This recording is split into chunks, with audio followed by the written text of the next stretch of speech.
Order! Order! You are an incorrigible delinquent at times. Behave yourself, man!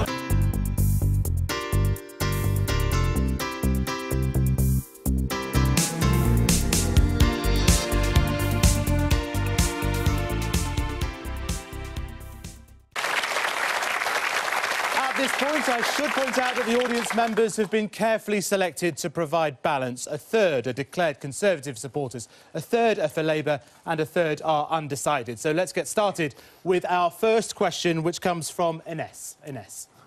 Mr. Corbyn, in your speech following the Manchester attack last Friday, you stated that no government can prevent every terrorist attack and that we need a foreign policy that reduces rather than increases the threat to this country.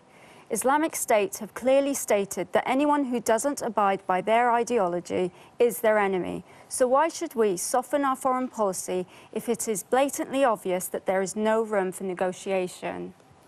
It's not about softening our foreign policy. It is about absolutely condemning what happened in Manchester. Innocent lives were taken, young women and girls out enjoying themselves for the evening. That's the society we live in. That's the society I want to live in. And nobody should be allowed to take that away from anybody.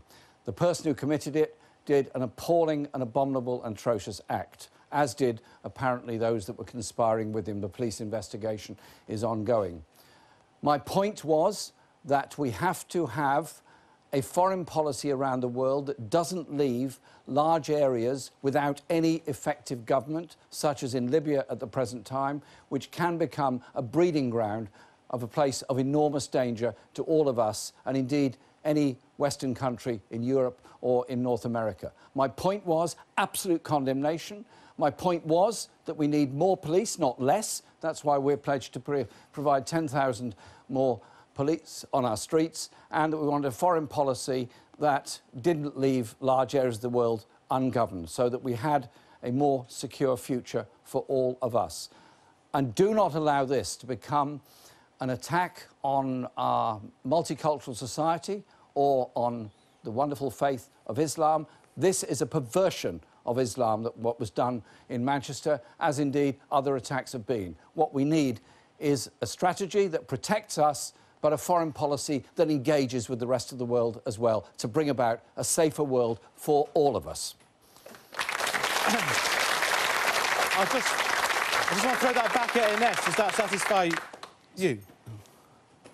I think it's just, in terms of foreign policy, you know, are you going to look the other way if there's any military intervention that is needed in that area to support the coalition that are fighting IS? Well, the coalitions that are dealing with IS in Syria are complex, and they're sometimes fighting each other as well. My whole point is that we have to cut off the funds for IS, cut off the arms for IS, cut off their publicity as far as we can, but also bring about a peace process in Syria by reconvening the Geneva talks, including all the neighbouring countries as well as Iran, but also bring about a constructive dialogue in Libya so that we don't have huge areas of that country with all its oil wealth underneath it, ungoverned and a prey for this kind of thing. There are desperate people in Libya living in refugee camps. Let's give them something positive and some hope by bringing about stability in that country. It's up to all of us to engage with that, because if there is ungoverned spaces around the world, then actually everybody's under threat. Well, let's move it on. A related question from Callum McNeill. Good evening, Mr. Corbyn. The horrific events in Manchester are not the first time this nation has faced terrorism. You and two of your senior colleagues openly supported the IRA. How can we really trust you in stopping terrorism? I wanted dialogue in Northern Ireland during the 1970s and 1980s. I did make contact with Sinn Féin when they were not allowed to travel. Their leadership was not allowed to travel to Britain, for example. I wanted there to be a process. And that peace process came about by the actions of people such as John Hume, such as Gerry Adams, such as David Trimble, who eventually brought about the ceasefires with both governments, both the Conservative and later with the Tony Blair-led Labour government. And that brought about the Good Friday Agreement, which respects all the historical traditions of Ireland, which is obviously fundamental to bring about peace. And I think we should all be pleased that we've achieved a great deal through the Good Friday Agreement. And do you know what? That Good Friday process, recognising those differences, has become a bit of a model for peace processes around the world, where people who were not talking to each other, worse than that, now travel the world together in order to promote peace and dialogue in the Middle East, in Colombia, and in the past in South Africa. I think we should be pleased about those achievements. Is it worth clarifying for Callum? Did you vote for the Good Friday Agreement? Yes, I did. Absolutely, OK. absolutely. OK, well, yes. Let's talk about something. I mean, Callum talks about, can we trust you on stopping terrorist threats? Let's talk about something practical. Armed police officers. Do you think there should be fewer? Do you think there should be more, the same, none? I think there should be what is necessary in order to save and protect life. I want to live in a society that is safe and secure. Ideally, nobody wants to see armed police officers anywhere. The reality is, at the moment, they are there and they have been necessary. Just a quick comeback, Callum. With all due respect, Mr Corbyn, you didn't actually answer my question. You have openly supported the IRA in the past. And I can give you an example. Attending a commemoration for the 8 IRA men who were killed at Loughgall. Now, in your words, it was to honour them. Maybe you can share with the electorate why those IRA men were actually killed. The commemoration I think you're referring to was a meeting I was at in London where there was a period of silence for everyone who had died in Northern Ireland. Mr Corbyn, the event was actually to commemorate the people who were killed in Loughgall. And the reason they were killed in Loughgall was they were on their way to kill British policemen. And the contribution I made to that meeting was to call for a peace and dialogue process in Northern Ireland. It's only by dialogue and process we brought about the peace in Northern Ireland, and I think that is a good thing. And I think going forward we need to make sure that in the Brexit negotiations there is no return or to any kind of hard border between Northern Ireland and the Republic. OK, thank you, Callum. John Dare. John. Mr Corbyn, like many voters, I approve of many of the policies in your manifesto. The problem I have is that I don't see you as someone who could effectively run this country. How can you convince me that you're the man for the job? We wrote this manifesto, which I'm glad you approve of, by consensus within the Labour Party and our affiliated groups and organisations, and from the contribution of hundreds of non-affiliated political groups who have very important views to communicate to us. We've put those forward, and in government, we will carry this manifesto out. This manifesto is about investing in our future. It is about investing in our young people for the future so that we don't have supersized classrooms, we don't have massive waiting lists in hospitals, we don't have 1 million people waiting for social care, we don't have thousands of people sleeping on our streets. The choice is quite clearly there. This manifesto, investing for the future, taxing more a bit, for corporation tax and for the very wealthiest, 95% will pay no more, or you can go down the road of continuing austerity, continuing cuts in all areas of public expenditure, and an ever-widening gap between the richest and the poorest in our society. I am very proud of this manifesto, proud to lead this party, and you know what? I'll be very proud to put this manifesto into action by legislation and by government. And I'm looking forward to the chance of doing it. Mr Corbyn, John's question was actually, he likes the manifesto, but it was your own leadership he was questioning. Could you just address that to John? Well, I'm sure when John and I get to know each other, we'll get along fine, and we'll get to like each other. I'm sure we will. John, people have perceptions about each other. But do you know what? In life, I meet lots of people. Some I agree with, some I disagree with, some I profoundly disagree with. But I always want to get to know them, because everybody I meet and everybody you meet knows something we don't know. You should never be so high and mighty you can't listen to somebody else and learn something from them. To me, leadership is as much about using this as using this. OK, Roxanne. Moving on to Roxanne. Where's Roxanne? Roxanne, there we go. Hi, Mr Corbyn. I'd like to know, for people like myself who voted to leave the European Union and have voted Labour in the past, how are you planning to deal with immigration? The Conservatives have pledged a number. Why won't you? When we leave the European Union, we accept the results of the referendum. It's taken place. It's happened. We accept it. And the priority has to be negotiating tariff-free trade access to the European market to protect jobs in this country. That we will do. It also has to be about the future relationship with Europe, because they are, after all, our very close neighbours. On the issue you mentioned of immigration, the free movement is implicit in membership of the European Union. It obviously stops when we leave the European Union.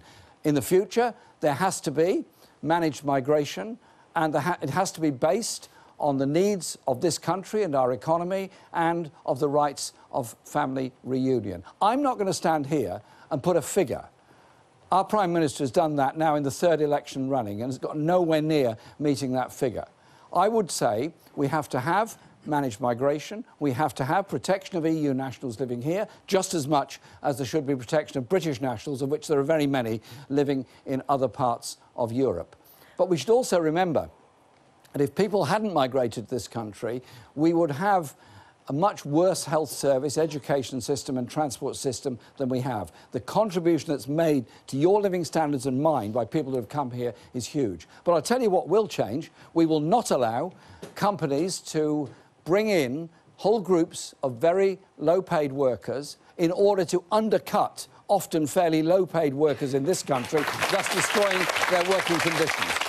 And so that is part of that managed process. At the moment, we have some disgraceful undercutting and we have huge impacts on different communities. The other point I just make in finality on this, because I can see Faisal's moving his hands, is that we would also reinstate something that Gordon Brown introduced when he was Prime Minister, which was an impact fund for communities that had had an influx of new residents and needed support on vital local services. And so we accept the result, we negotiate with Europe, we have a good relationship with Europe, and we manage our own future. Just to help Roxanne out here, you won't give a number, but the current net figure is 248,000.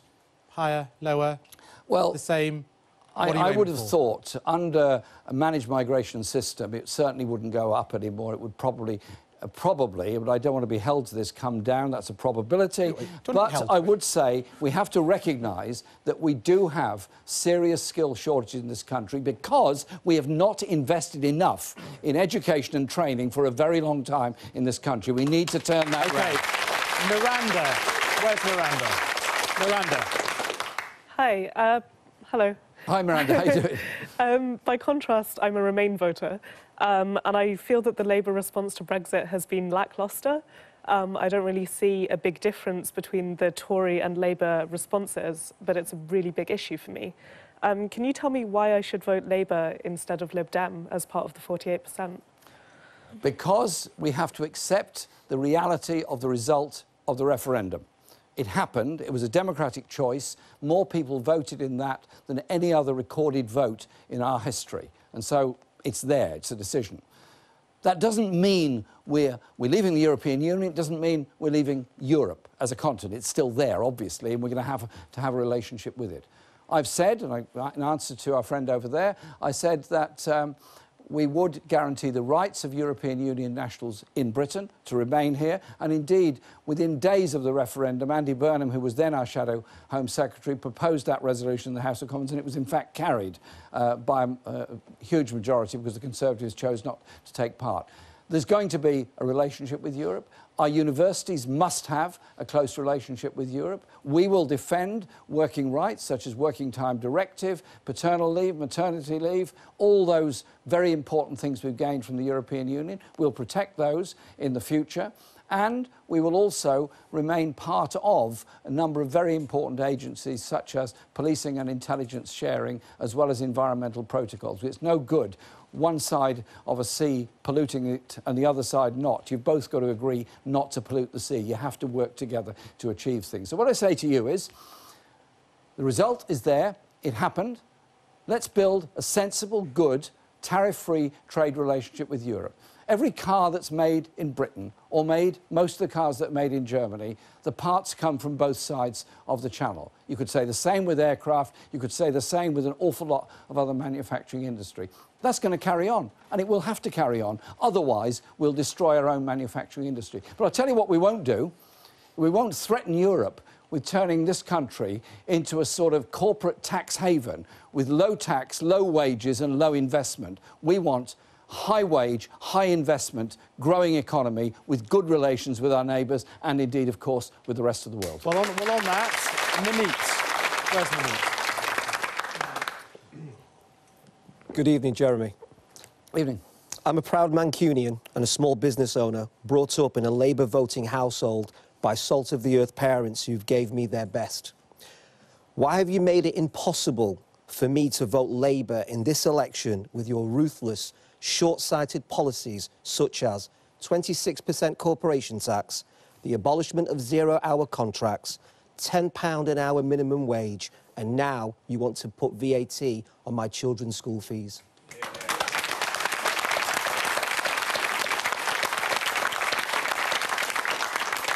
Corporation tax was 28% in 2010. This government has reduced it and proposes to reduce it further. We're going to put it back up to 26%. And why are we doing that? Because this country is badly divided between the richest and the poorest. You put corporate tax and tax at the top end down, the division gets greater. Are you happy that so many of our children are going to school with supersized classes? So many of our children are going to school hungry. Are you happy with so many people waiting for hospital operations, 1 million waiting for social care? You don't address these problems by ignoring them. I appeal to you, as obviously a traditional person who supported our party, recognise that we're all better off when everybody is better off. And your children want to get a home of their own in the future. If we build the homes for them, both to rent as well as to buy, then they've got a better chance. Your children, I'm sure, would like to go to university. I do not believe we should charge fees for our students to go to universities because we all benefit from them graduating and becoming well-qualified citizens. So what we're proposing in this manifesto is transformational, because for the first time for many years, we're saying this younger generation should not be worse off than we are or ones that went before. They should actually be better off. This is about rejigging the way that we run our economy. But I'd also say to anyone running a small business, I work with small businesses. I talk to them. I listen very carefully to what they have to say. They are often very badly exploited by much bigger business who delay on payments, often don't pay at all, and force them out of business. We want a society and an economy that invests and a legal system that protects those that are working really hard.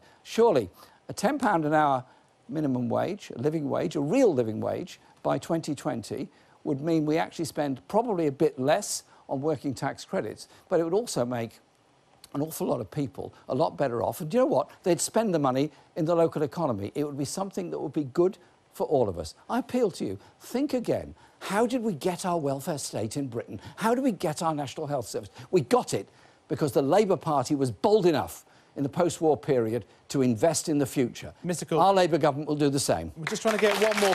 David Gerard. David. Where's David? Hi. This way. Okay. Given your long-standing support for nuclear disarmament, would you be prepared to use the nuclear deterrent, and if so, in what circumstances? I want to live in a world that's free of the danger of a nuclear holocaust. Any nuclear weapon used anywhere in the world is a disaster for all of us. And I've spent my life working with peace organisations, working with the United Nations over the Nuclear Non-Proliferation Treaty in order to bring about global disarmament. I would see my responsibility as our Prime Minister to contribute to a world of peace in the future. That means being very serious about the dangers, very serious about promoting what China is trying to achieve in Korea with the six-party talks, be very serious in what President Obama achieved with his agreement with Iran, but also look at the other threats that we face as well. Cyber attacks are very serious. We saw that with the attack on our National Health Service only a couple of weeks ago. Random acts of terror, such as we saw in Manchester, are a real threat as well. We have to defend our way of life, our society and our country by an intelligent engagement with the rest of the world. And I want to bring about our contribution to a more peaceful world. Can I just keep to the practical implication of David's question, which is in 11 days' time, you could be Prime Minister and you would have to write those letters of last resort to the Trident submarine commanders. Are you going to write those letters? I will write the appropriate letter to our commanders, who are obviously very responsible, very loyal naval officers. OK. Well, that brings us to the end of our first question and answer session of the evening. Thank you very much, Mr Corbyn. Thank you. And thank you very much.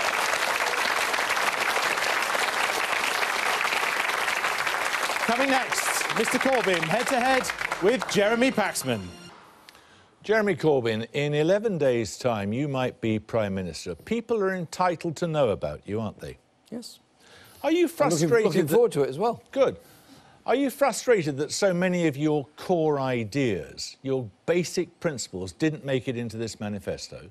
Oh, come on, this is a really good manifesto. I'm glad you got it, by the way. It's a really good... I've had to read it too. Well, I helped to write it. Yeah, but it doesn't include key things that you believe in, does it? This manifesto is a product of Sure. the views of the Labour Party, You have spent of party conference decisions and of the views put forward by individuals in the shadow cabinet. But this manifesto You fundamentally... couldn't persuade the cabinet, the shadow cabinet... finish to no. Oh, come on.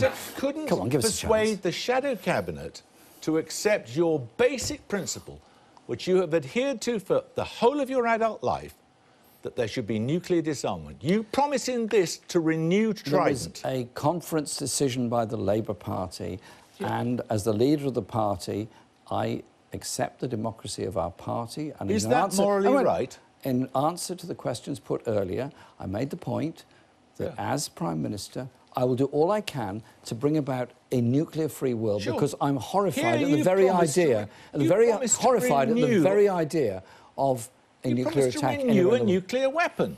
It's there in the programme. Is that morally right? Listen, it's there in our manifesto because our conference voted for it. I have to accept that decision. Do you think it's morally right? Can I finish?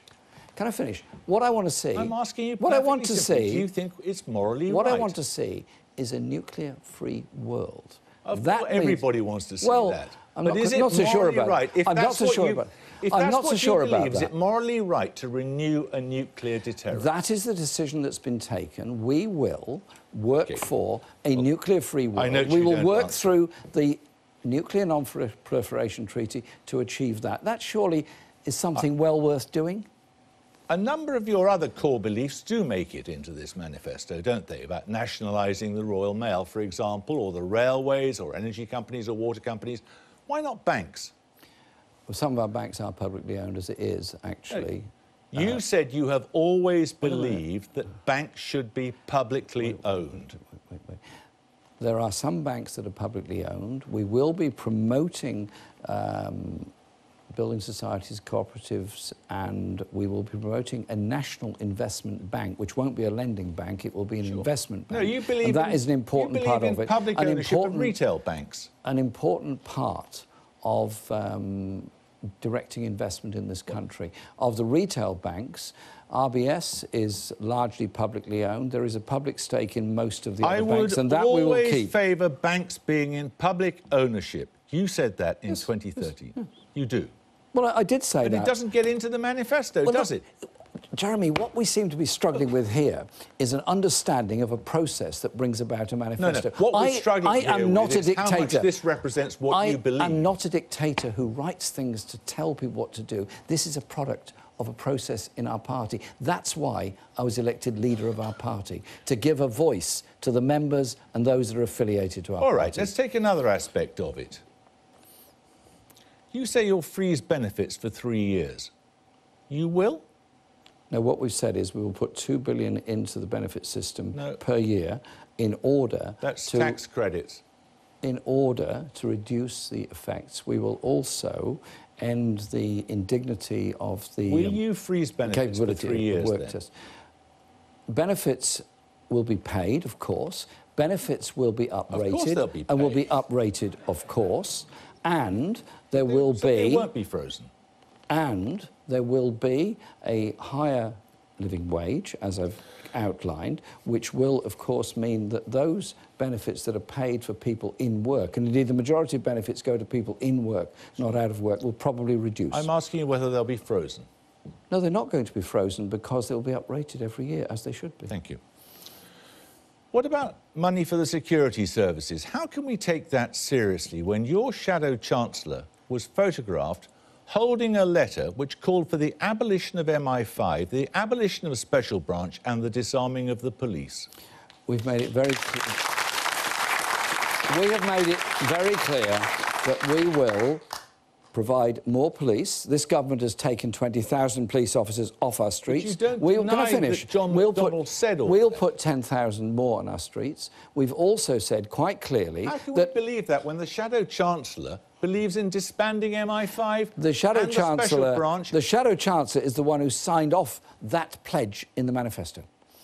So he says one thing one day and one thing another day. John McDonnell supports the need for more police officers. John McDonnell also accepts... Does he still believe in abolishing MI5? Also accepts the need for the accountability to Parliament of our security services, which is important, but he also accepts, as I do, the need to have security services that do protect us. Manchester is a good example, and I think when all the inquiries have been completed in Manchester, I think we need to look at those needs.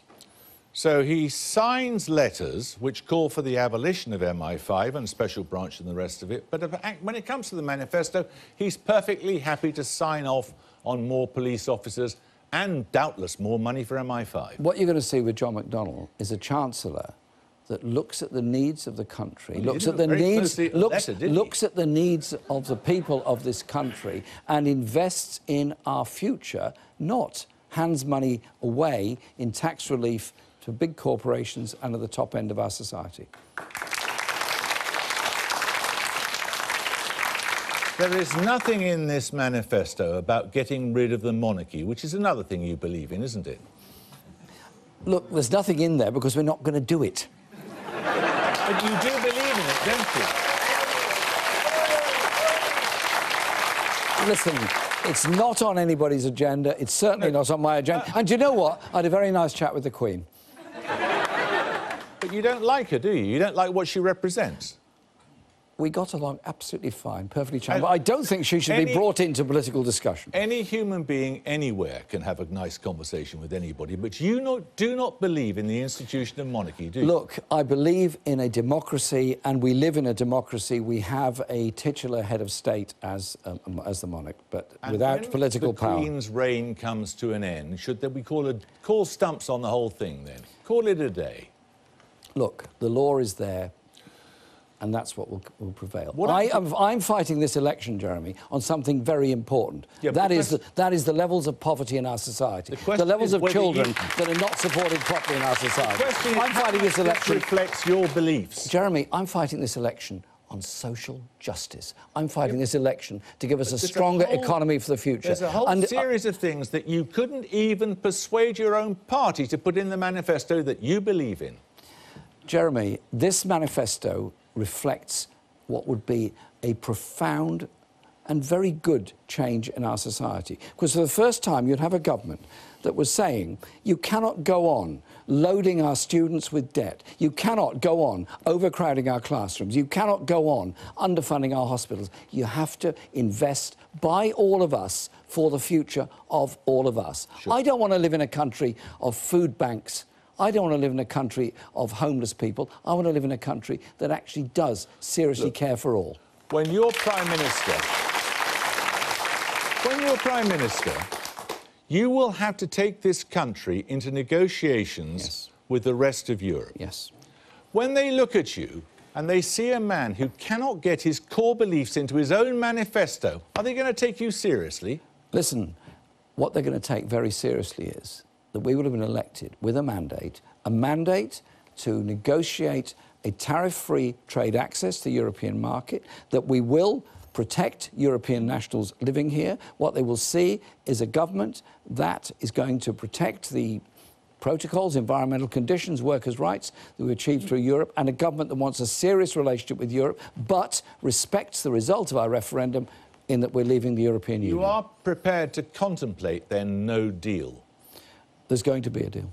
There is going to be a deal. Would you leave Europe without a deal? We will make sure there's a deal. And you know what? We won't How start... much of our money are you prepared to give Brussels? We won't start the negotiations by megaphone diplomacy and threatening Europe with some kind of offshore tax haven on the shores of Europe. We'll start those negotiations seriously with respect to them. How much money are you prepared to give to Brussels in order to get a deal? Jeremy, there are going to be negotiations over all of that. I've seen the figures that Michel Barnier has bandied around. I don't recognise those figures. Others may not also. We will obviously negotiate. And where we have a legal obligation, it must be met. Where the EU has a legal obligation, it must be met. But we have to recognise... So you've done some sums? We have to recognise... You've done some sums, haven't you? We have to recognise... You know how many billions it is. We have to recognise we're leaving the European Union. The priority has to be tariff-free trade access, because we have a lot of manufacturing industry Haven't you done any sums? Can I finish, please? Really? Just for a second? No, I'm asking you for a figure. Trying to explain... How much are you prepared to give to get a deal? Jeremy, I'm trying to explain the basis on which we propose to negotiate. And I'm asking you a very simple question. How much are you prepared to pay to get a deal? There is no answer to your question, because nobody could answer it at this stage. You don't know. I've said what we would do is pay that we are legally required to do. There will have to be an agreement on trade access. Now, it's not a one-way street, because all of our manufacturing industry relies on supply chains across Europe, as indeed many European manufacturers supply supply chains from this side of the Channel as well. Would a Corbyn Brexit mean lower immigration to this country from outside the EU? We had that discussion with the audience earlier on. Free movement... You said probably. Free movement ends when we leave the European Union. We will, as I've said... So you're not giving any guarantee on immigration? I've said we'll protect the rights of EU nationals here, and we want the same for British nationals across Europe, because these are people, their families... I'm asking you about immigration. Yeah, and we will stop the undercutting that goes on by importation of low-paid workers. There will be migration of managed...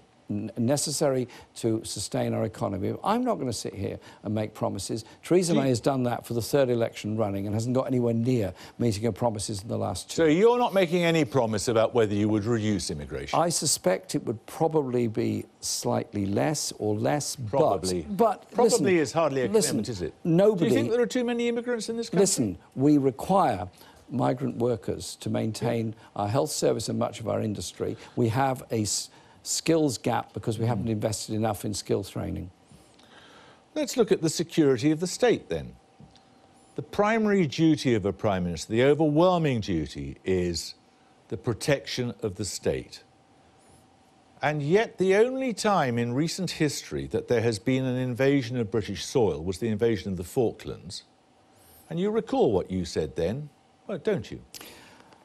I wanted there to be a UN-brokered plan of a ceasefire at that time, which President Terry of Peru was trying to pursue. You said that young, unemployed men were being sent to the South Atlantic to die in pursuit of a Tory plot. What I wanted was a stopping of that war. I didn't want any young men, British or Argentinian or anybody else, to die in that war. And as...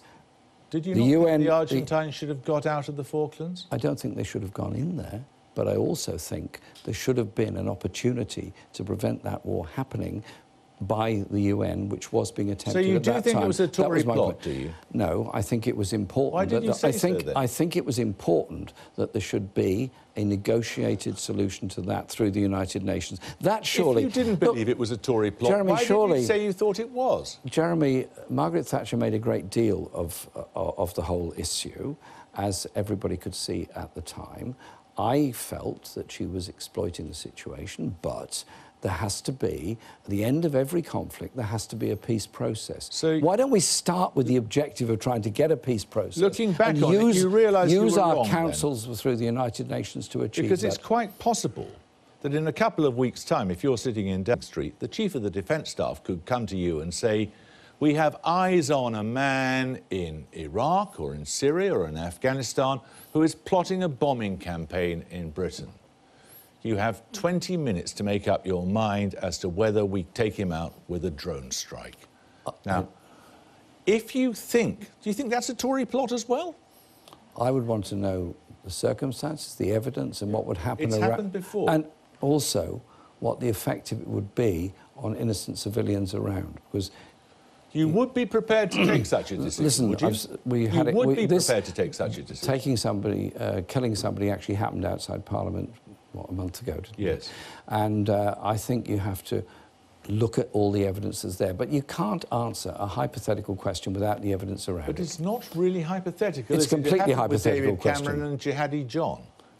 It's a completely hypothetical question. We have to look at the evidence that's there at the time. You would be prepared We have to look at the evidence that's there at the time to make that that fatal decision one way or the other. Why did you describe the killing of Osama bin Laden as a tragedy? Because I think he should have been arrested and I think he should have been put on trial. And he could have been. You think that was a tragedy? I think the whole Afghan experience is a tragedy, and I think he should have been put on trial. See, what bothers a lot of people is the friends that you have made in your campaign, doubtless heartfully felt for peace. Like Hamas, for example. You know that Hamas have killed civilians, and yet you call them your friends. It was inclusive language at a meeting in which I was promoting the idea of a two-state solution, in which I was promoting the need for dialogue between Israel and all aspects of Palestine, including Hamas, as well as including Fatah. I think to bring about a peace process, that is important. Do you know what happened last night in Tel Aviv? There was a very large demonstration of people wanting a peace process and a dialogue.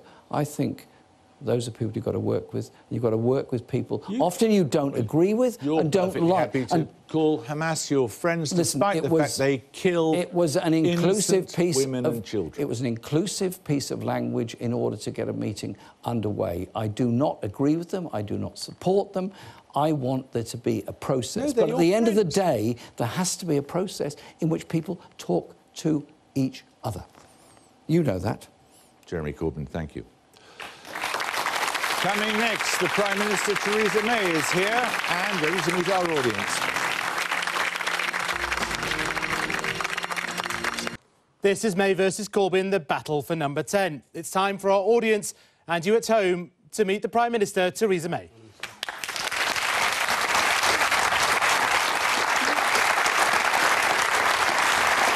Hello, Vice. Happy birthday, by the way. OK, well, let's get started with our first question from Martin. Martin. Good evening, Prime Minister. Good evening, As a Martin. serving police officer, I've been witness to the devastating effects of police cuts during your time as Home Secretary.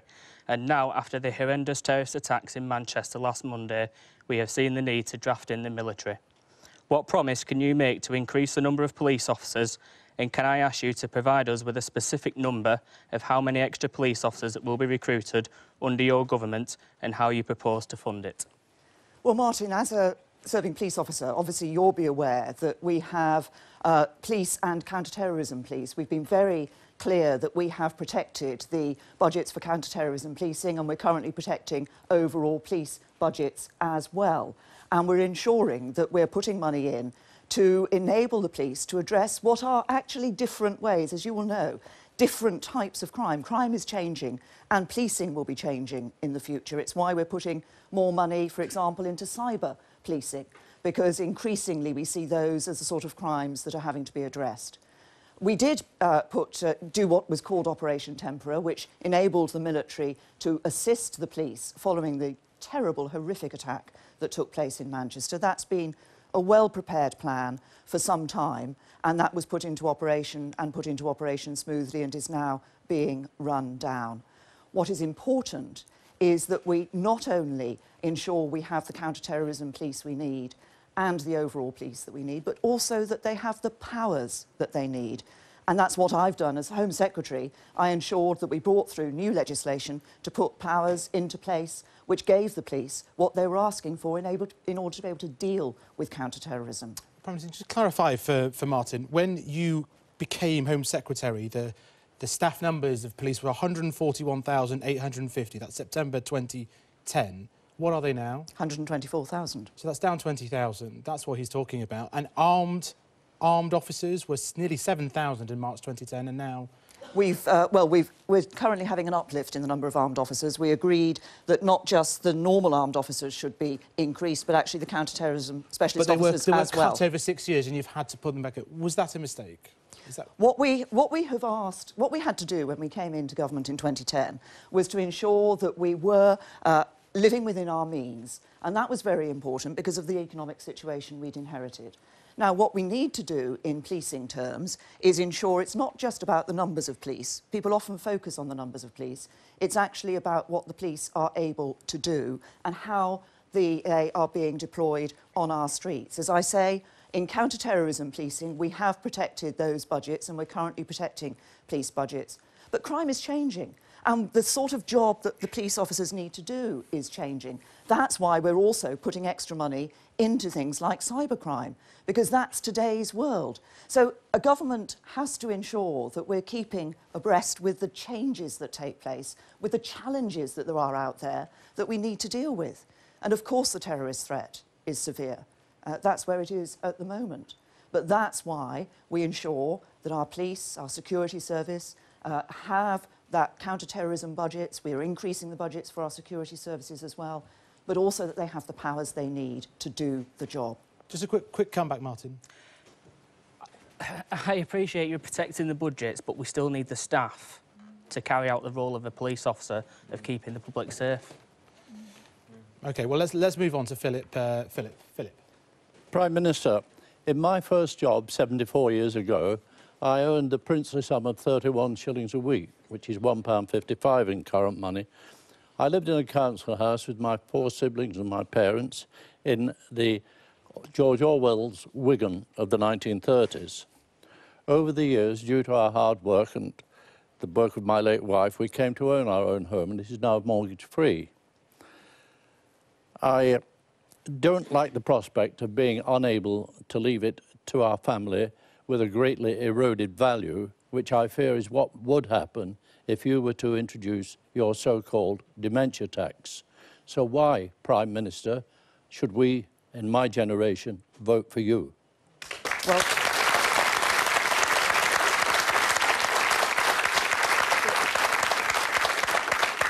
Philip, thank you, because you've raised an issue which I know a lot of people are looking at and thinking about.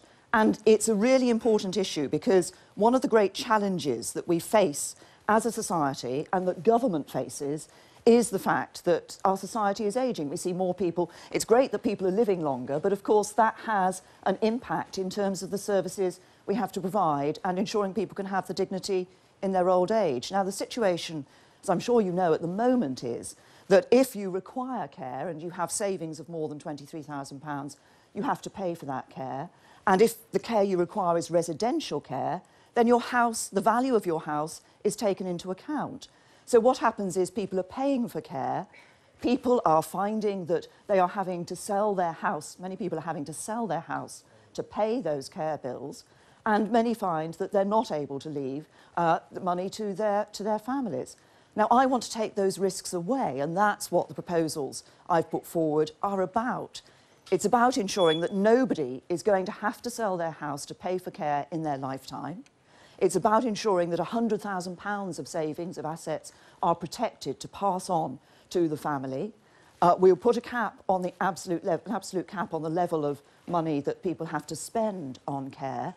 And I think what we're doing is ensuring that we can have a sustainable solution for the long term. If I can just give one figure, Faisal, in 10 years' time, there will be 2 million more people aged over 75. If we don't address the issue of our social care system now, then it is going to collapse. We need to do it, and do it in a way that's fairer to younger generations, and that's what my plans are for. Prime Minister, can you just clarify for Philip and people at home, what is the cap? Is it a manifesto policy that there'll be a cap? There will be a cap, yes. What we set out in the manifesto is the principles of our position. I then saw a lot of scaremongering about that. I heard a lot of scaremongering about it and recognised that people would be worried as a result of that. 100,000, so we 500,000? clarified that there will be a cap. But what we will do, Faisal, is not just put a figure on it. What we will do is publish a green paper, a consultation document. We'll listen to people, we'll listen to voters, we'll listen to charities and organisations working with older people. We'll take people's views on where that cap should be. And I think that's a fairer way to do it. OK. Amanda. Good evening. Are we dividing England and Scotland by allowing a winter fuel allowance for over 60s in Scotland? Is this fair? Well, we have a situation, as you know, where there's a devolved government in Scotland and they have the ability to make separate decisions on a whole variety of issues affecting people in Scotland, and they've been given extra powers in relation to dealing with welfare. So it is up to them to make that decision as to how they choose to apply certain welfare benefits. We have said, and we will in government, means test the winter fuel payment. And the reason for doing that is this. At the moment, we have a situation where pensioners who are better off are getting that help and support, where you see working families who might be struggling not getting that sort of support. And I think it's right, and I think, you know, I've met pensioners who've said to me that they don't think they should get that winter fuel payment. What we will do with the money that's released is we'll put it into health and social care. So it will be going towards actually ensuring that those systems are providing better quality care for older people and others. So, Prime Minister, we know that Scottish pensioners will keep the winter fuel allowance. Can you tell us how many English pensioners will lose it? The IFS have assumed 6 million, the Resolution Foundation 10 million. It's clearly several million, isn't it? Well, what we're going to do, Faisal, I'm sorry, it's exactly the same as I've just said on the social care cap, is once again, I think this is an issue where we need not just to pull out a figure in an election campaign, but actually to listen to people, to talk to people, to take people's views, and then make a proposal as government. So there's a proper consultation. So we're actually hearing from voters, we're hearing from organisations and charities and others who work with older people about what they think is the right level to set that threshold for winter fuel payments at. But the key thing, the key principle that will drive what we do is that less well-off pensioners will be protected. OK, all right, let's move on to Nicola. Good evening. As a teacher and mother of two, I am incredibly concerned by your proposed changes to school funding, with my local constituency of Batley and Spen one of the worst affected areas. Prime Minister, despite your manifesto promises, these cuts are clearly unsustainable. Are you prepared to change your current plans to prevent further damage to our schools? Well,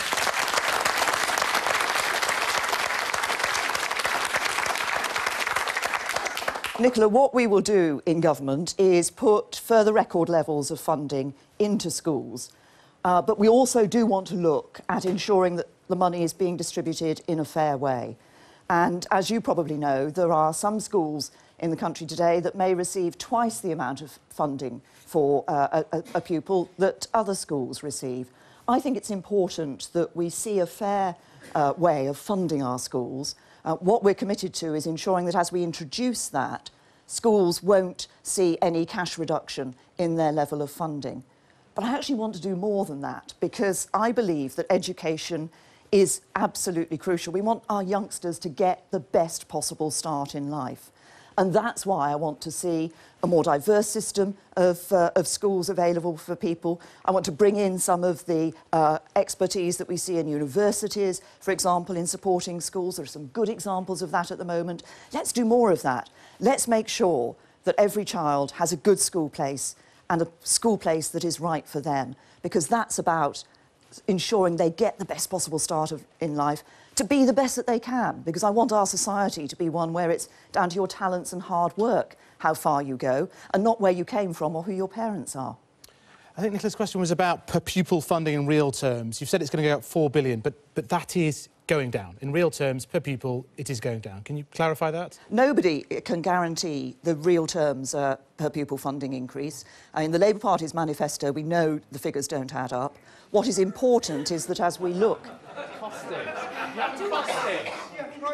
What? You've clearly failed. Just please let the Prime Minister answer. Sorry. Please. Sorry. What we need to do is to ensure we will put those record levels of funding into schools. We need to ensure that we get that better spread of funding in terms of the fair funding formula.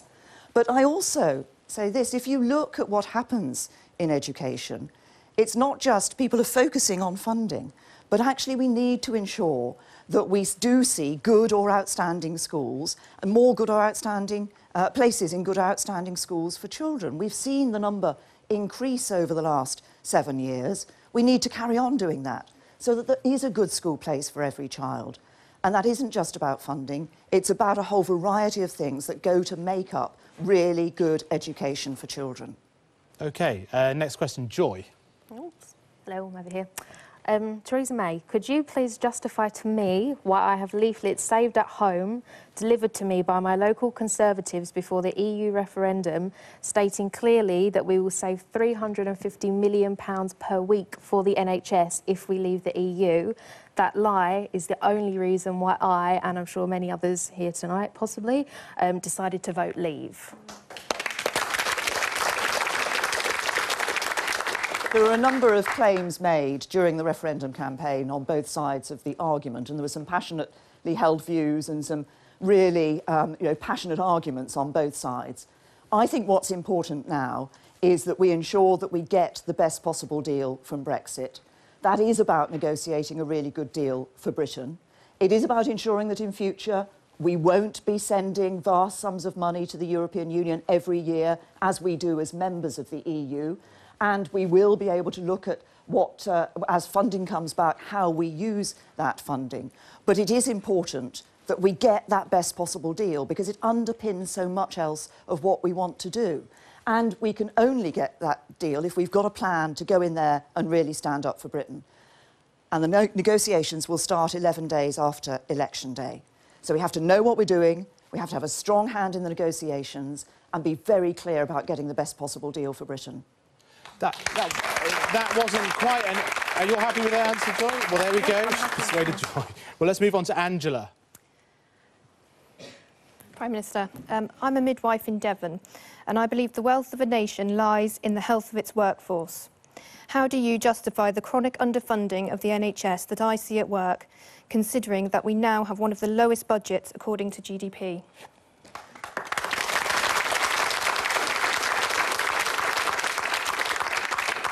Well, once again, if we look at the health service, and obviously you work in the health service, so you know the enormity of the task that the health service faces. We're making greater demands on the health service every year. The overall figure is we're spending over the 5 years up to 2020, we'll be spending £500 billion in total on the National Health Service. And we do need to make sure that money is being spent well, of course.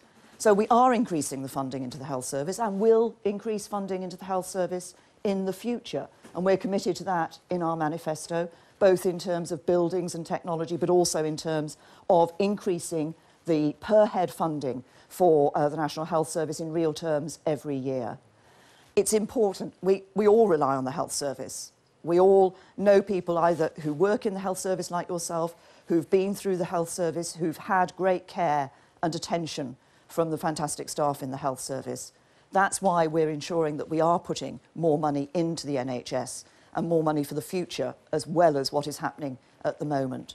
We want that first-class NHS, but we can only do that if we have a really strong economy to pay for it.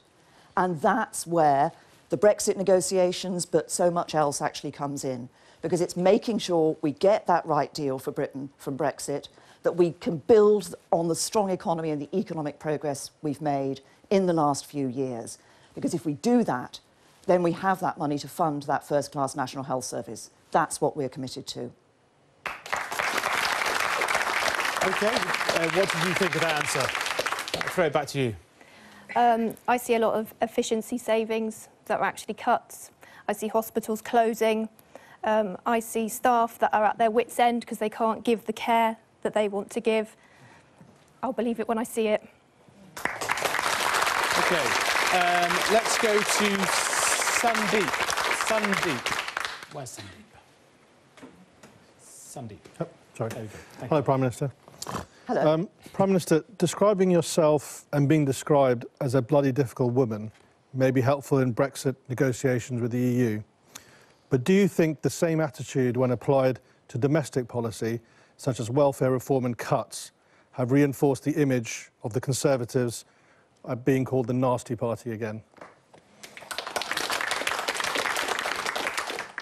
When I was described as, in the terms that you've said, as a difficult woman, I think it was about, because my colleague who used that term saw me as somebody who actually stood by what I thought was right and was willing to fight for what I believe is the right thing to do. And that's what drives me. It's doing what is the right thing by the country. And sometimes you have to be difficult in order to do that. But if I look at what's coming ahead to this country, we stand at a very important moment in our history. We have the opportunity now to really change this country for the better, for the future. And that is about tough negotiations for Brexit, but it's also about facing up to those domestic challenges like the ageing society, like the changing face we see in the workplace, the increased technology in the workplace. All of these are things that we need to have a government that recognises it, is open about those issues, and is willing to find ways of addressing them. And if in order to address them and do the right thing by the country, it takes being a difficult woman, then that's exactly what I will be. So, Prime Minister, the question was about nasty party applied to domestic policy, and you're asking fairly uniquely for a massive majority. Already, Prime Minister, you want a really big majority. That will also apply to domestic policy. And you voted for things that we subsequently U-turned on, like tax credits cuts in 2015. Isn't that what will not be able to be turned around when you have a larger majority, if that's what you get? Well, you say, what I'm doing, Faisal, is actually going out across the country, asking people, yes, to put their, for me to gain their trust so that they will support me at this election, because I think it is important to have a strong hand in the negotiations for Brexit, to have that strong mandate for those negotiations. But we also have a lot of challenges to face here in this country. And as I've said, Brexit is one of the challenges, getting that right. Our ageing society is another. The divisions within our society is another. And the issue of making sure we have a strong economy and facing the impact of changing technology and the impact that's having on our lives and our workplace, as everybody will know. These are big challenges ahead. And the domestic policies that I've set out are policies to address those challenges. And some of them will involve difficult choices. But I think it's right, if I'm saying to people I want a mandate to be Prime Minister and to have the government of this country, that we're actually open with people, that there will be some hard choices. OK, well, that brings us to the end of our second question and answer session of the evening. Thank you very much, Prime Minister. Thank you. Thanks again to the audience for their questions. Coming next, Theresa May sits down with Jeremy Paxman. Theresa May, when did you realise that you'd got the wrong answer to the biggest question of our times in politics? Well, I'm tempted to ask you, Jeremy, what you think. Do you mean that you're talking about Brexit? Well, of course. Right. Well, there are lots of challenges in our politics at the moment. There are lots of challenges that the governments face.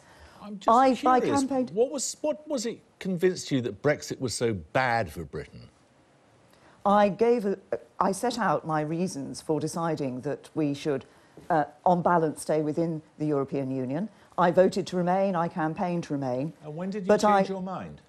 The British people were given the choice, and the British people decided that they wanted the United Kingdom to leave the European Union. So you're now stuck with trying to deliver something you believe is bad for this country? I'm delivering what I believe the British people want their government to deliver. And I think it's very important. I think it's not just an issue about Brexit itself. It's actually an issue, to me, about trust in politicians. Hang on a second. You said in March last year that we would be more secure, more prosperous and more influential, virtually in those words, if we stayed in the European Union. And now you want to take us out of it. And I also said that the sky wouldn't fall in if we left the European Union. So you have changed your mind, have you? We gave people the choice. You've changed your mind? I'll answer that in a minute. We gave people the choice, Jeremy, and the British people decided to leave the European Union. Yeah. And I think it's important for them to see their politicians delivering on that choice and respecting the will of the people. And what I think... Sure, OK. So you've changed your mind? What I am now doing is... Have you changed your mind? I think there are huge opportunities Have for you Brexit. changed your mind? Jeremy, I know that you have used this tactic and you want I'm just trying to get an answer. Yes, that's all. yes. You can say yes or no. I haven't changed my mind. Yes, I have changed my mind. Say what you like. I take the view that we can make a success of Brexit. I take the view that the British people want us to make that success. Of course, Jeremy, as Prime Minister, I've been out there already ensuring that the negotiations are going to start, and I want to ensure that there's a strong hand in those negotiations. I believe in making a success of Brexit for the whole of the United Kingdom. But you don't really believe in it, do you? I believe in making a success of Brexit. Let me look at it another way. How was it that people like Boris Johnson, Michael Gove, David Davis, Priti Patel, even Andrea Leadsom, they all got it right and you got it wrong? I voted... Well, there's no gainsaying the fact that I campaigned to remain and voted to remain. Sure, but I also still think it's a duff idea. I said it was a balanced... Sorry. You still think it's a duff idea, No, don't you? No, I think that... You haven't changed your mind. Look, the referendum drew a line under those debates. What the referendum did was took the view of the British people. Now, I think it's right that we do that now. And I genuinely think that if we get Brexit right, and this is really important for us, if we get Brexit right, we can make a real success of the opportunities that open up for us. But we can only do that if we grasp those opportunities. But you still think it's a bad idea? No, I believe we're doing the right thing in making a success of Brexit. Well, of course you want to make a success of it. Can we look at something else that you've changed your mind on, or perhaps not changed your mind on? Social care. Now, you had a manifesto commitment which said there would be a cap on the cost of social care. Then your latest manifesto dropped that. And for clarification, the Health Secretary said there will be no cap. And 4 days later, you said there will be a cap. We had... what Jeremy Hunt was talking about and what we referred to in our manifesto was the specific proposal. This proposal was put forward by Andrew Dilnot a few years ago when he was asked by government to look at the social care issue. And if I just explain why we rejected that Dilnot proposal, Jeremy, it was because, for two reasons. First of all, because it was going to be paid for out of general taxation. And secondly, because that Dilnot proposal protected wealthier pensioners but did nothing to protect pensioners on modest incomes. Now, the proposals I've put forward actually do that. They do help pensioners on modest incomes and, crucially, they ensure we have a long-term, sustainable solution for social care. OK, you have said earlier that it's very important that people can trust their politicians and their governments. Can I ask you, explicitly, unambiguously, what will the cap be? Well, as I've just answered, I'm not going to give you a different answer from the one I've given Faisal. No, it's not about not knowing, Jeremy. It's about thinking what...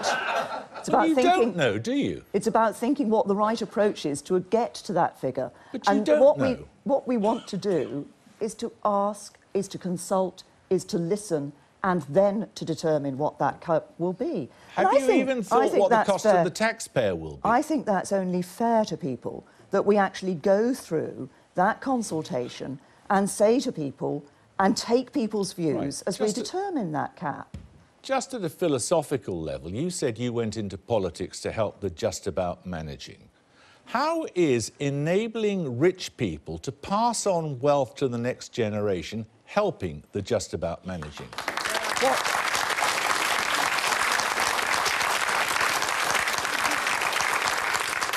What is helping is ensuring that we don't have a long-term solution for our social... No, my question was how it helped the just about managing. And I'm answering your question, You're not. Jeremy. You have asked me about the just about managing and how they're being helped. And what I'm going to point out is that if you have a social care system which relies on taxing those just about managing at higher levels, that's not helping them.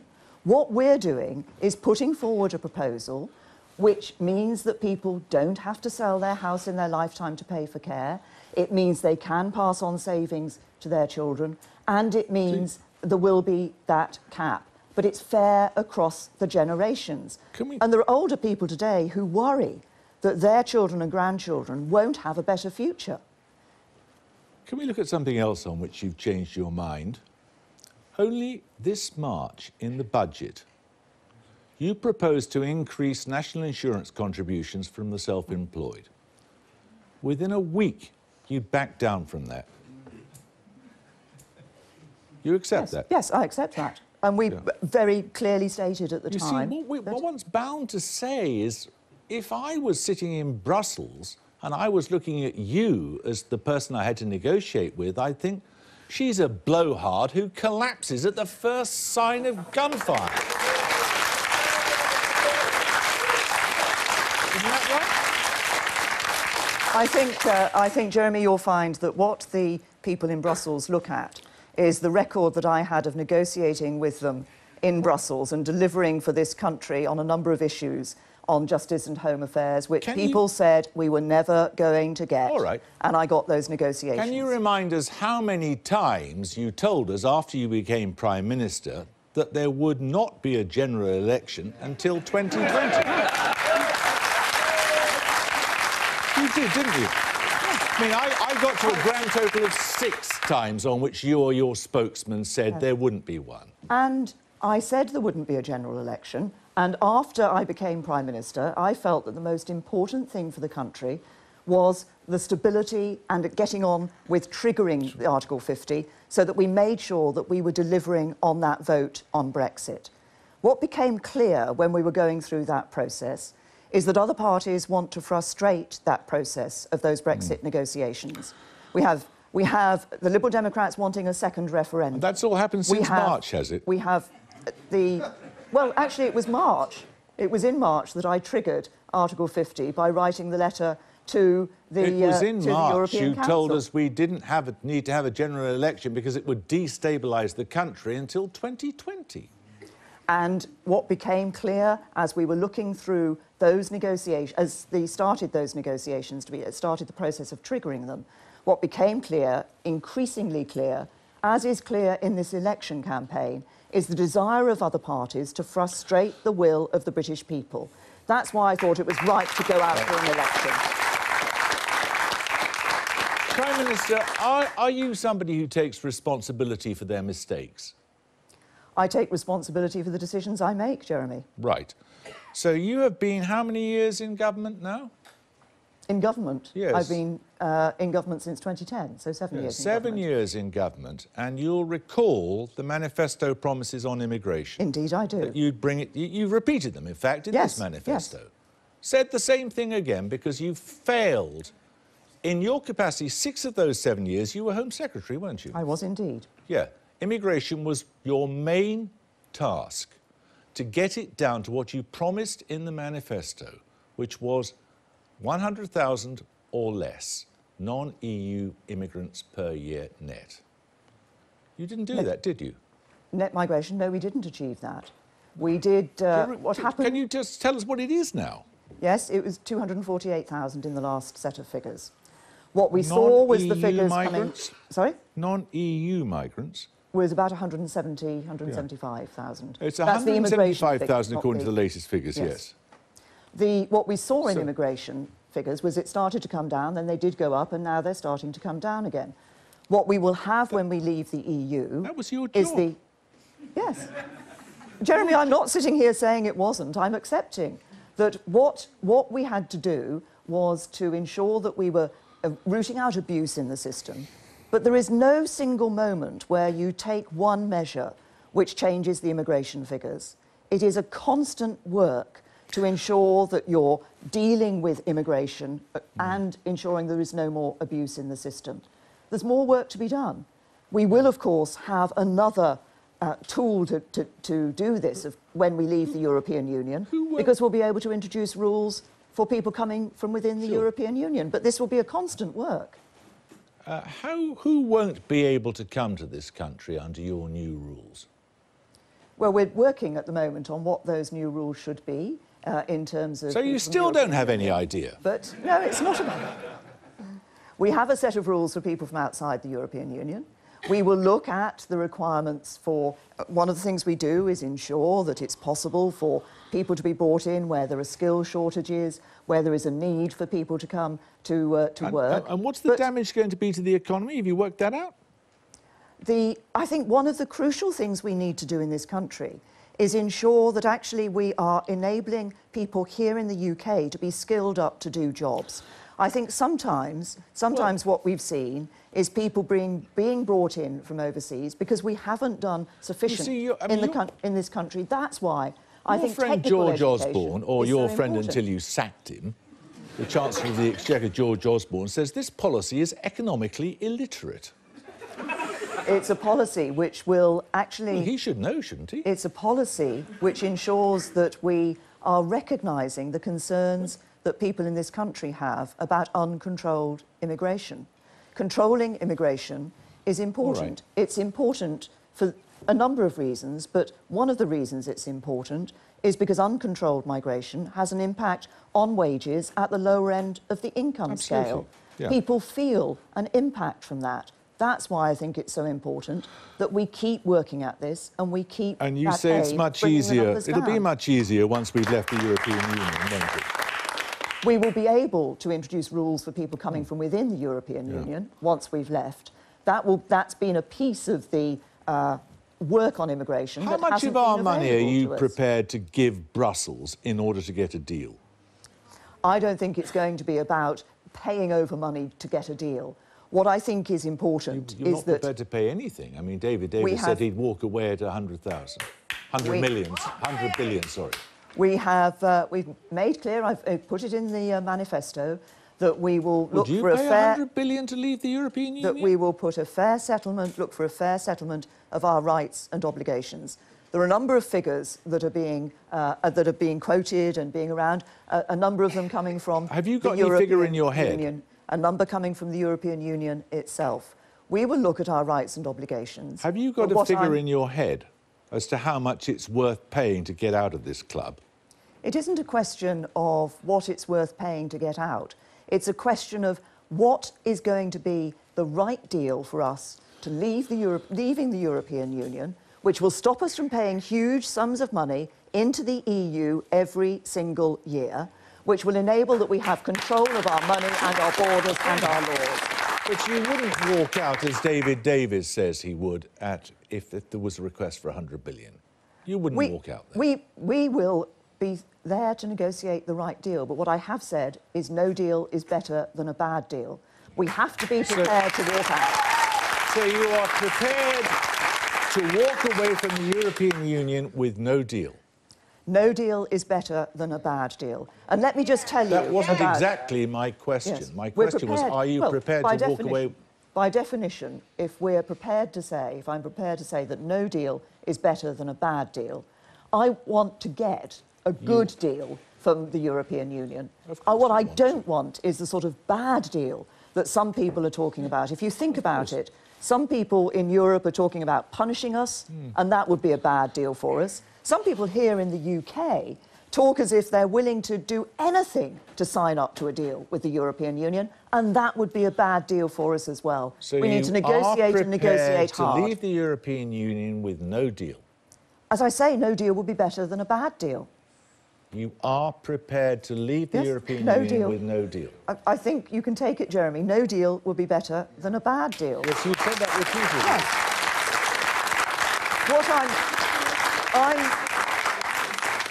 I'm not prepared to sign up to a bad deal for the UK. Now, I believe... So you are I'm prepared optimistic. to walk away? I think you have to. In negotiations, you have to recognise that you're prepared, that you're not in there to get a deal at any price. We're in there to get the best deal for the United Kingdom. And actually, I'm optimistic about that, because I think that there's, in the European Union, they will want to continue their relationship with us as well. You can be as optimistic as you like, but you might have to walk away from it.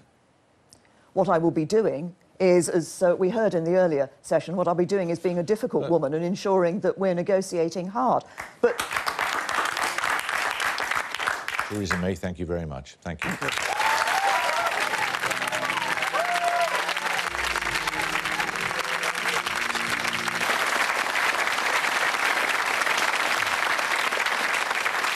Welcome back. You've been watching May versus Corbyn, the battle for number 10. The Prime Minister told our live studio audience a Conservative government would deliver a long-term sustainable solution for social care and that she's prepared to leave the EU with no deal rather than a bad one. And that Mr Corbyn said that immigration would probably fall under a Labour government and that leadership is not about being high and mighty, but about getting to know people. If you want to watch again, you can watch the whole programme on 4/7 at 1:05 tonight. It'll also be available on demand at all 4. You'll also be able to see the full programme at Sky News Catch Up, on the Sky News app on Sky Q and on Sky Go. And of course, coverage of the battle for number 10 continues on Sky News TV and mobile. There are 9 days of campaigning left before polling day. We hope our programme has helped you decide a little.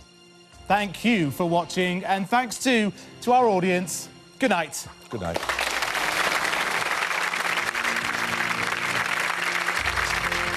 To Theresa May and Jeremy Corbyn, and of course to Faisal Islam and Jeremy Paxman as well. So the two people who could be Prime Minister in 11 days' time have faced a studio audience for the first time during this election campaign.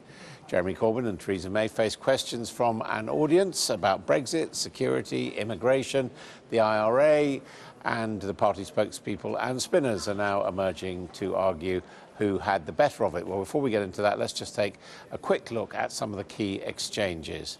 Mr Corbyn was challenged by a member of the audience for supporting a minute's silence for IRA killers. Mr Corbyn, the event was actually to commemorate the people who were killed in Loughgall. And the reason they were killed in Loughgall was they were on their way to kill British policemen. And the contribution I made to that meeting was to call for a peace and dialogue process in Northern Ireland. It's only by dialogue and process we brought about the peace in Northern Ireland, and I think that is a good thing, and I think going forward we need to make sure that in the Brexit negotiations there is no return or to any kind of hard border between Northern Ireland and the Republic. The Labour leader was asked by Jeremy Paxman about a freeze on benefits. Will you freeze benefits for 3 years then? Benefits will be paid, of course. Benefits will be uprated. Of course they'll be paid. And will be uprated, of course. And there will be... They won't be frozen.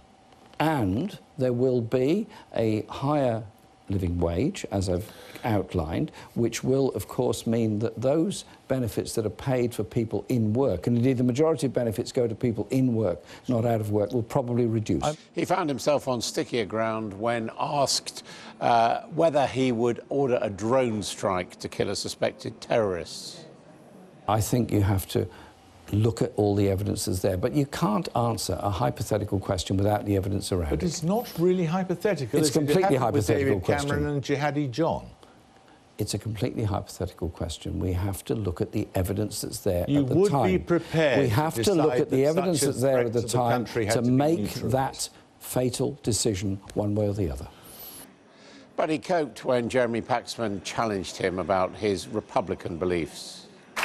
There is nothing in this manifesto about getting rid of the monarchy, which is another thing you believe in, isn't it? Look, there's nothing in there because we're not going to do it. But you do believe in it, don't you? Listen, it's not on anybody's agenda. It's certainly not on my agenda. And you know what? I had a very nice chat with the Queen. The Conservative leader talked about a proposed cap on social care payments, but wouldn't say how much it would be. Prime Minister, can you just clarify for Philip and people at home, what is the cap? Is it a manifesto policy that there'll be a cap? There will be a cap, yes. What we set out in the manifesto is the principles of our position. I then saw a lot of scaremongering about that. I heard a lot of scaremongering about it and recognised that people would be worried as a result of that. 100,000, so we 500,000? We clarified that there will be a cap. But what we will do, Faisal, is not just put a figure on it. What we will do is publish a green paper, a consultation document. We'll listen to people, we'll listen to voters, we'll listen to charities and organisations working with older people. We'll take people's views on where that cap should be. On education, Theresa May was heckled when she said her party's policy was about funding schools across the country in a fairer way. Nobody can guarantee the real terms per pupil funding increase. In the Labour Party's manifesto, we know the figures don't add up. What is important is that as we look... You clearly failed. Just please let the Prime Minister answer. Sorry. Please. Sorry. What we need to do is to ensure we will put those record levels of funding into schools. We need to ensure that we get that better spread of funding in terms of the fair funding formula. But she took a hard line on Brexit, which went down well with the audience. I'm not prepared to sign up to a bad deal for the UK. Now, I believe... So you are I'm prepared optimistic. to walk away? I think you have to. In negotiations, you have to recognise that you're prepared, that you're not in there to get a deal at any price. We're in there to get the best deal for the United Kingdom. And actually, I'm optimistic about that, because I think that there's, in the European Union, they will want to continue their relationship with us as well. You can be as optimistic as you like, but you might have to walk away from it. What I will be doing is, as we heard in the earlier session, what I'll be doing is being a difficult woman and ensuring that we're negotiating hard. But... Well, joining me now for the Conservatives are the Brexit Secretary David Davis and Labour's National Elections and Campaign Coordinator Andrew Gwynn. Welcome to you both. I'll take it for granted that you thought your sides won. Andrew Gwynn, what were your takeaways from the hour and a half we've just seen? Well, I think you can see, for a start, why Theresa May won't go head-to-head with Jeremy Corbyn, because the audience laughed with Jeremy. They laughed at the Prime Minister. Her several times as well. Absolutely. You know, the Prime Minister was heckled by the audience on 7 occasions, I counted. And I think what we've seen is a vision of a better, fairer, more equal Britain set out by the Labour Party, and yet we've had none of the answers to the concerns on the social care cap, on the winter fuel allowance, on NHS funding and on education funding from the Prime Minister. David Davis. Well, what you actually saw was a Prime Minister dealing squarely with the issues necessary to grasp an upbeat future for the country. And on the other side, I'm afraid you saw a politician trying to evade his own past, whether it's on the IRA or Hamas or the Falkland War, or indeed whether he would sign off Trident or sign off an attack on Jihadi John to deal with a terrorist. But of course, this election isn't about the past. This election is about the future. It's about the next 5 years. We set out a clear vision. Actually, what we saw from the Prime Minister was evasive answers, this kind of trust me and we'll consult after the election nonsense when people want answers before the 8th of June. Since when is consultation nonsense? These are big issues. We've got an election. Yeah, these are people want to know the answers today so that they can make an informed decision. These are big issues. You want to actually run the country properly. You actually want to get an outcome which is fair to people. So you want to get an where outcome, are the costings in your manifesto?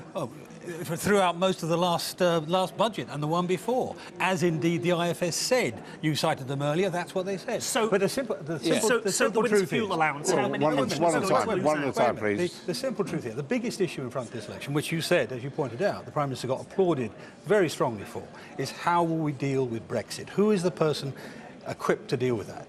Jeremy Corbyn effectively said, we'll sign a blank cheque. We'll accept any deal. We will not walk away. We'll not walk away. The Prime Minister was very plain about it. She said, we will walk away if we need to, if we get a bad deal. And the way to invite a bad deal is to take the Labour stance. Wouldn't walking away, though, put a hole in the head of our economy? No, it wouldn't. No, it wouldn't. But the simple truth is that we are much more likely to get a good deal by being willing to walk away. So if you buy a house, you don't go in and say, we're going to buy this house, whatever the price. Yeah. When you buy a car, you don't walk in and say, I'm going to buy this car, whatever the price. In any negotiation, you've got to have that right. It's not the likely outcome, but what we do expect to be the likely outcome is a good deal for Britain. Adam, is that this isn't just about the next 2 years of Brexit negotiations. It's about the next 5 years of this Parliament. And what we saw today wasn't strong and stable. Although what we saw was weak and wobbly. I didn't hear on Brexit. I mean, do you think Brexit is the most important issue in this election? No, I think it's an important issue for sure, but I also think but it's fundamental. It's fundamental, Andrew. It underpins the economy, and the economy underpins the public services. You won't be able to pay for any of the things you talk about. That's the problem. You make all these promises. You think it's a magic money tree. There is no magic money tree. There is no magic money tree out there. £350 million for the NHS. There are no magic money trees out there. Do you think we got clear enough answers on Brexit from Mr Corbyn? We made it very clear.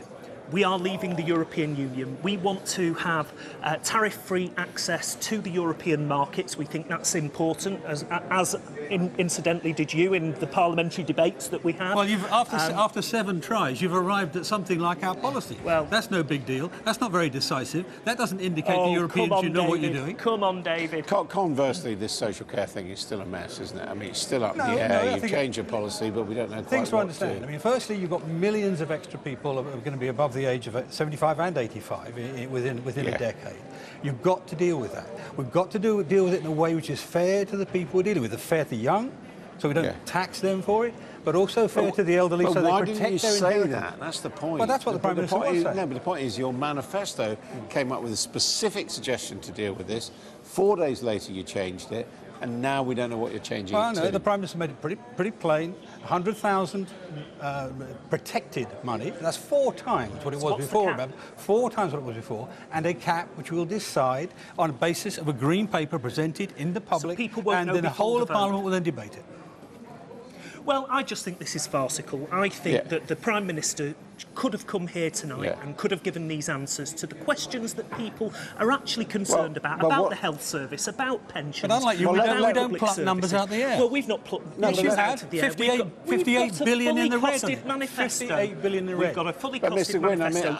I could also put to you the question. I am confused, genuinely confused, having listened to that. Is Labour going to freeze benefits or not? Well, of course, benefits are uprated annually in Parliament. There are votes every year. So is that no or yes? Of course we're going to uprate benefits. So you're not going to freeze? Because, I mean, the impression after your manifesto was that you were going to continue to freeze. But, of course, we're making substantial savings in the benefits budget because we're getting rid of the hated bedroom tax for a start, so we don't need the discretionary housing payment. And we're also making sure that work pays. So through the national living wage, not your fake living wage, we're going What's to fake about the living wage? Well, What's fake about it? Because it's not a living wage. You don't tell the That's people why who depend on it it's fake. Well, it's a 20% increase. It's fake because it's not the living wage. That's the point. Okay. Ours will be a proper living wage. To millions of people. And it's important that they get proper pay, not your fake living wage. Irrespective of your disagreements, which are obviously there, do you think Jeremy Corbyn now looks like a contender to be Prime Minister? Well, look, we're in the middle of an election. It's a mug's game to predict outcomes of elections, as you will know, having down the years. But the simple truth, he was very charming this evening. Jeremy's an old friend of mine. I like him. I just don't see him as a Prime Minister. And I think tonight what you saw was a man avoiding his own past and not having an idea for the future. I think Jeremy set out a vision for a transformation of this country, the way we do things, to change this country for the better, to make it fairer, more equal, an economy and a country that works for the many, not the few. And paid for by magic. Yeah, and just finally, who had it for you, Jeremy Paxman or the audience?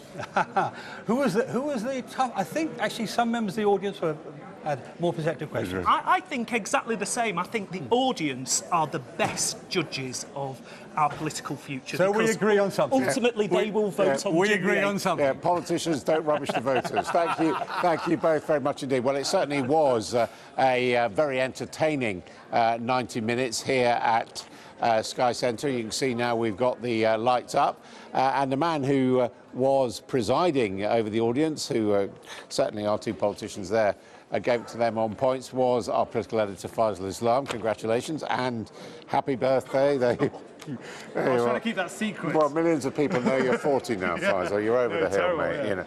Anyway, what did you think? What did you think talking to the audience before and afterwards? How did they feel about it? Well, I think what we got from the audience was the sort of range of weak spots for both candidates there. On Jeremy Corbyn, it was whether the things he's done in the past make him a viable candidate for Prime Minister, whether that baggage will stay with him, and there were real questions about that. But for Theresa May, the record on public services and cuts, this austerity programme that we saw begin in 2010, really, it's becoming much more visible now people are seeing the impact of that, and there are an awful lot of people who are concerned about that. Those two things are kind of weighing up in quite an intriguing and interesting way. But yes, I would have to agree. I think the audience really had it for me in terms of their questioning of the principles. And it was interesting because there was a mixed response, things that you wouldn't necessarily expect them to either be angry about or to applaud, and they did. I mean, you know, they liked, for example, Miss Jeremy Corbyn saying that the Queen wasn't an issue as far as he's concerned. Yeah. But they also applauded his ideas, saying that perhaps in some wartime situations it's better to talk than to have war. Yeah, listen, there's many different strands of opinion in British politics, and we try to create a balanced audience. So some of them cheer more, some of them cheer less.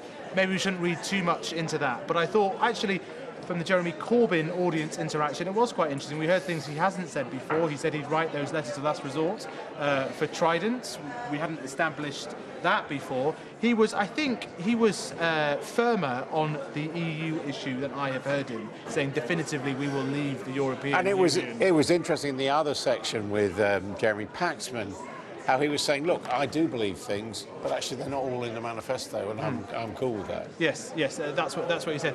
The Prime Minister hasn't faced this sort of format before, and to me it was actually a bigger unknown how the Prime Minister would deal with this format, because actually Jeremy Corbyn has literally been in that studio before doing a hustings with Owen Smith.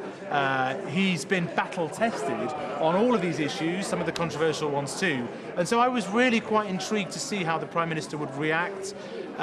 She's obviously had some training. We tried to make sure that both Jeremy Corbyn and Theresa May would answer the question put by the questioner, and I think we got more out of them than you would ordinarily do. Also, she was very close. I thought the most interesting thing of Theresa May from Jeremy Paxman's interview was that section around no deal, where he asked him repeatedly, "Are you going to leave with no deal?" And she just repeated the refrain, no deal is better than a bad deal. It wasn't actually an answer to the question, but you know, she comes up with these little kind of gnomic phrases that occasionally don't give you total clarity. Okay. But I think the bit with the audience on both the social care cap, which she wouldn't put a number on, and the winter fuel allowance, which she wouldn't put a number on, saying she's going out for consultation. Well, the question is, that is a bet on trust in her. She's saying, I'm the Prime Minister now, trust me, I'll deal with that. And we don't know how much the British public trust her. She's polling quite well, but on these issues, they're certainly very sensitive, and they've been a real difficulty for her party. Okay, Faisal, week or so. Good job. Well, some of the live audience now are with our colleague Tamara Cohen, who is inside Sky Studios. Tamara. Hi, Adam. Yes, just catching up with some of the people who asked those tough questions of Theresa May and Jeremy Corbyn. First of all, we have Philip Webster, who asked the Prime Minister about social care. Thank you for joining us, Mr. Webster. My pleasure. You said that you wanted to pass on your house to your children and grandchildren. The Prime Minister said social care has to be paid for somehow. It's really been the issue of the campaign, hasn't it? Well, it has been one of the biggest issues of the campaign. I think the Prime Minister answered the question very well from her point of view, but less so from my own point of view. And I would have liked to be able to expand on alternative means of raising the finance that's necessary to pay for social care. When one reads that there was something like £470 billion lost by gamblers in this country last year, it's a bit much to think that aged pensioners should be asked to stump up to foot the bill for expenses that might otherwise be payable from the National Fund. So you think it's fundamentally unfair that you can't, if you've got dementia, needed care, you wouldn't be able to pass your house on? I think it's tending to be selective. Those with dementia are being called upon to pay for it, but those whose illnesses are not mental but physical are not being asked to pay for it. And can I ask, why does it mean so much to you personally? It's a matter of principle. That's the whole thing about it. My children don't care what happens to my money, little as it is, when I die, but my wife and I would like them to have some benefit from it, since we were not having great means ourselves when growing up. and who got your vote tonight? You didn't look very impressed during the Prime Minister's answer.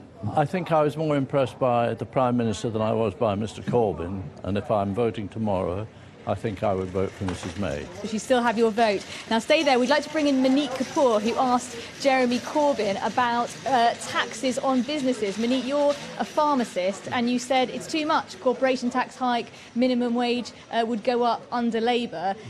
You said that you're a sort of the Earth Mancunian, but wouldn't vote Labour because of that. Yeah. What did you make of Mr Corbyn's answer? In fairness, he didn't actually answer my question. For me, and there's an air of uncomfortability when it comes to Jeremy Corbyn, especially when he talks about small businesses. He seems to want to lump us in with some of the bigger companies in the UK that are doing, things that people aren't happy about. Small businesses, we really are the backbone of communities. We employ people from within the community, and to be sort of pressurised in this way, where corporation tax would be so high, I mean, it's going to be 7% increase. Jeremy Corbyn really just said, we need this money to create a better society and give people higher wages. I accept that, but to do all those things all at once to small businesses who have just in the last, 7 to 10 years, we've only just recovered. Give us a chance to employ people, to develop people. You can't have everything, because how are you going to pay for it? Have you voted Labour in the past, yes. And are you going to this time? Unfortunately, I probably will not vote Labour this time, because I employ 22 people who've all got, mortgages and everything else. Squeezing my business or taking the life out of it would be something that I just can't comprehend. Now, we did have a couple of other questions about public services, not enough money going to schools and a health service. Can I ask very quickly, is that something that both of you are concerned about as well? Yes, it should be a matter of concern for everybody. I'd agree with that, definitely. And should that mean higher taxes, as Labour are proposing, or what should we do? In fairness, I mean, again, it depends who you're going to tax. You cannot have ambition and enthusiasm for small businesses or for achieving, and at the same time make those people feel as if they're committing some sort of sin. It doesn't work like that. Thank you very much to Monique and Philip. Thank you, Adam. Yeah, Tamara, thank you very much indeed. Well, we thought we'd show you around the spin room now that there's so much to talk about. Here you can see our colleagues from other broadcasters getting a reaction. There's a little bit of free food over there. We can afford to feed our guests this time round. And let's go in now. This is the press room where earlier on everyone was watching it. I'm being photobombed here by Barry Gardiner. What did you think? I thought you were coming to interview. What did you think? Look, wasn't it amazing? I mean, Jeremy connected with the audience. He got the audience laughing with him. She had the audience laughing at her 7 times during that interchange. I mean, it was extraordinary. He set out a vision for the country about how change can help people in their lives, about how class sizes can be less, how we can restore the funding cuts to schools, how we can make sure that elderly people are able to pass all they've built up in their lives. I'm going to have to move on, but you're obviously pleased with the performance. I'm thrilled. Yeah. Tim Collins. Funnily enough, I don't quite agree with that. If you think this election is going to be determined, as it will be, by working class voters who voted Leave and used to be Labour supporters, they might have liked some of what Jeremy Corbyn said into the last 5 minutes. He crashed and burned over the Falklands. She knocked it out of the park at the end over Brexit by saying she'd walk away. That will solidify the UKIP vote, and I think it's pretty much game over for Labour now. Tom Baldwin.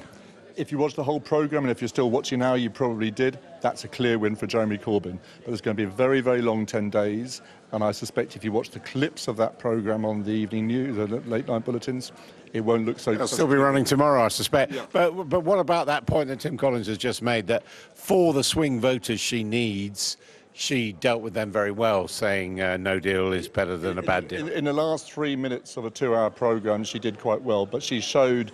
In that interview, she showed in the audience moments, she's a very, very brittle Prime Minister. She's very damaged by this election.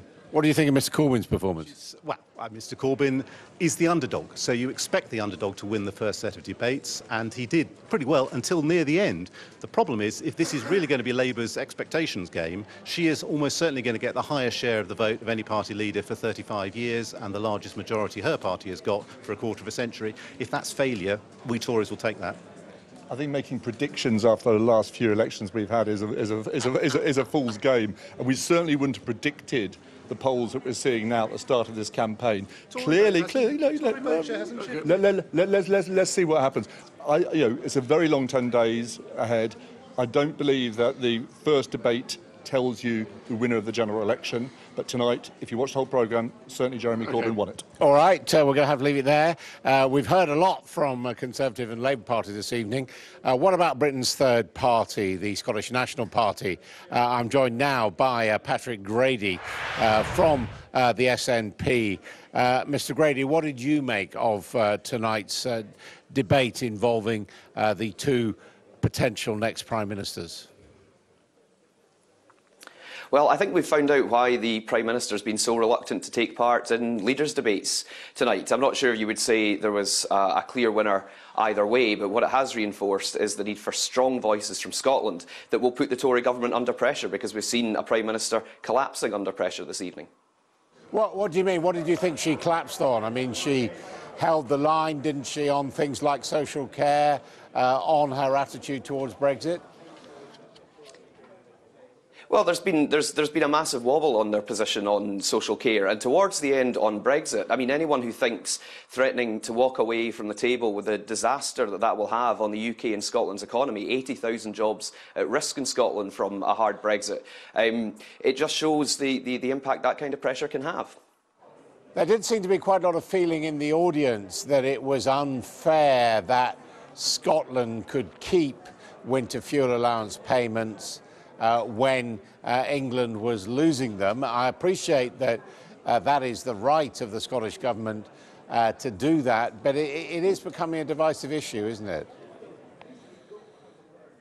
Well, first of all, we don't know when the winter fuel payment policy is actually going to be devolved to the Scottish Parliament. So we don't know yet when the Tory, or if or how the Tory cut to the winter fuel policy will affect pensioners in Scotland. But the whole point of devolution, the whole point of the Scottish Parliament is that we can set policies and priorities that reflect the wishes of people in Scotland. Interestingly enough, progressive policies that are now being reflected in Jeremy Corbyn's manifesto, such as free tuition fees, that have been policy in Scotland for the past 10 years. Mr. Grady, we're going to have to pause for a moment now. We will be back to you in just a moment.